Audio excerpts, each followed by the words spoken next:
Welcome to video number 2 in the importance of carbs for fat loss video series. Last video I talked about what carbs were, why carbs were important, the difference between good carbs and bad carbs, and I touched on the glycemic index. If you missed it, click this button here. In this video, I'm going to talk about the best times to eat carbs, give you a little list on some of the good carbs you should be eating, and I'll give you one carb that you can eat all the time to maximize your fat loss. Alright? So let's get started. To this crystal ball like he's got the whole world in his hands, got the whole world in his hands. He's got the whole world in his hands, whole world in his hands again. Okay, so when are the right times to eat carbs to maximize your fat loss, increase your metabolism, and also give you energy? And I've got a few times throughout the day that you want to have carbs. So the first time is in the morning when you first wake up, because your body's low in energy, low glycogen, you've slept all night, and it's the best time for your body to actually take in all those carbs and convert it into muscle glycogen to use as energy later on. So right in the morning, blood sugar's low, you can have carbs, again the good carbs, but you want to have those carbs at the beginning of the day. Plus, it gets your energy going too, because again what's going to happen is you're going to eat the carbs, they're going to be stored as muscle glycogen, and they're going to be used as energy throughout the day, especially when you eat the right carbs. The second time you want to eat carbs is after your workout. So if you want to maximize your fat loss and keep the metabolism going after a high intensity workout, so after a Spartacus workout, a metabolic workout, after you've done MMA training, high intensity, a Muay Thai class, something that's very high intensity. I'm not talking to you people who do traditional bodybuilding, traditional lifting, or people who are on the cardio for like 60 minutes. I'm not talking to you guys. I'm talking high intensity trainers and high intensity training. So you want to have carbs after you're done, because the body has actually depleted itself of glycogen through that high intensity training. And in order to keep the body's metabolism going, in order to keep your body burning fat instead of dipping into your muscle, you want to replenish it with glycogen. And that's where the EPOC comes in, which we'll talk about, which I've talked about before, and that talks about you being able to continue the metabolism and burn fat 36 hours after. But that's only if you're doing Spartacus type training, metabolic training, high intensity training, you're doing MMA classes, high intensity classes, strength conditioning classes, Muay Thai, that wrestling, that kind of stuff. Not after cardio or slow cardio or after traditional weight training. Alright?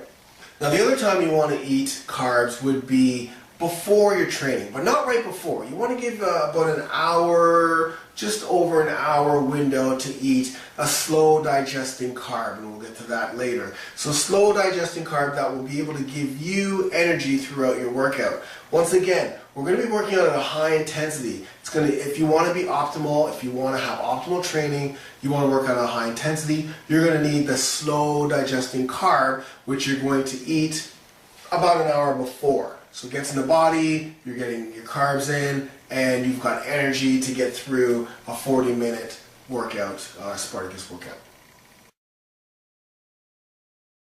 So we've talked about the right time to eat carbs, but there's one carb that's an exception that you can eat all the time. In fact, I suggest that you eat this carb all the time, with every meal and with every snack if possible, and that are vegetables. And I'm going to provide a list of vegetables that are what I call my metabolic vegetables, the ones that really give you that metabolic effect of fat burn. And what I mean by metabolic effect is these these vegetables are very low in calories, but cause the body to expend a lot of energy to metabolize them. So you're actually burning a lot more calories than the calories you're taking in from the vegetable, which is amazing for fat loss. That's exactly what you want. And some of these vegetables are pretty filling too. So this one carb vegetable you should be eating with every single meal, every single snack, if you want to maximize your fat loss. Okay, so let's talk about different types of carbs. So I went through a quick list, but let me just break it down a little bit more for you in regards to what's involved in each type of carb. So the first are whole grains. And whole grains are great because they're high in fiber, they're very low in fat, and it's a fantastic, probably the best complex carb you can eat.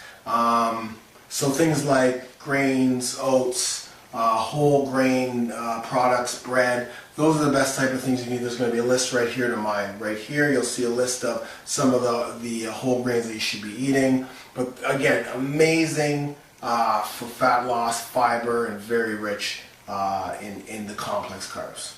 Okay, so vegetables again are amazing, complex carb, amazing, good carb that you should be eating. As I mentioned before, I'm going to have a list of the veggies that are metabolic. They have that metabolic effect. And it's a great tool to use for fat loss because once again, vegetables are low in calories, especially the ones that I've listed are low in calories and cause your body to expend more energy, which is calories, more calories, to burn them. So they get that great metabolic effect. It's like a negative effect. So the more vegetables that you eat throughout the day, the higher metabolism is going to be, and the lower calories, the more full you're going to be. So veggies are great, and here's a list of some of the veggies that you should be eating. I hope you found the information in video number 2 helpful. Please don't forget, leave your comments below, click the like button, and stay tuned for video number 3, where I'll continue the list of good carbs you should be eating, give you 3 reasons why you should stay away from carbs, and also touch on portion size, alright? So, stay tuned.